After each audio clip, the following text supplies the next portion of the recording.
তো 8 জুলাই ছিল মমমের বার্থডে। দেখো মমমের বার্থডের জন্য কিন্তু সব আয়োজন করা হচ্ছে। আর এখানে কিন্তু বেলুন ফুলানো হচ্ছিল। আর মমমকে দেখো বেলুনের মাঝখানে ছেড়ে দিয়েছিলাম খেলা করার জন্য। আর মমমও কিন্তু আজকে ভীষণই খুশি, কারণ ওর আজকে বার্থডে। তারপরে দেখো এখানে কিন্তু ডেকোরেশনটাও পুরোপুরি রেডি, একটা রেইনবো থিম রাখার চেষ্টা করেছি আর কি।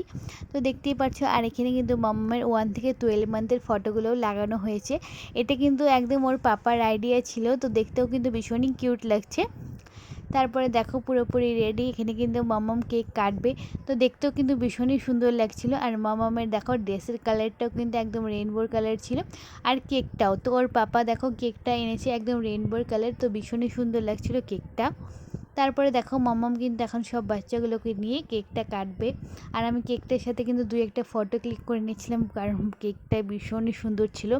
তো আমার কেকটা কিন্তু কাটার মন চাইছিল না, বাট কাটতে তো হবে, বার্থডে বলে কথা। তারপরে দেখো কেকটাও কাটা হয়ে গেল। আর মাম্মামকে এক এক করে সবাই কিন্তু আশীর্বাদ দিয়ে দিচ্ছিল।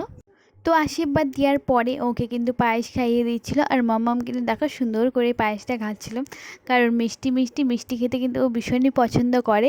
তারপর দেখো বেশ রাত হয়ে যাচ্ছিল, সবাই কিন্তু এক এক করে খেতে বসে পড়ছিল।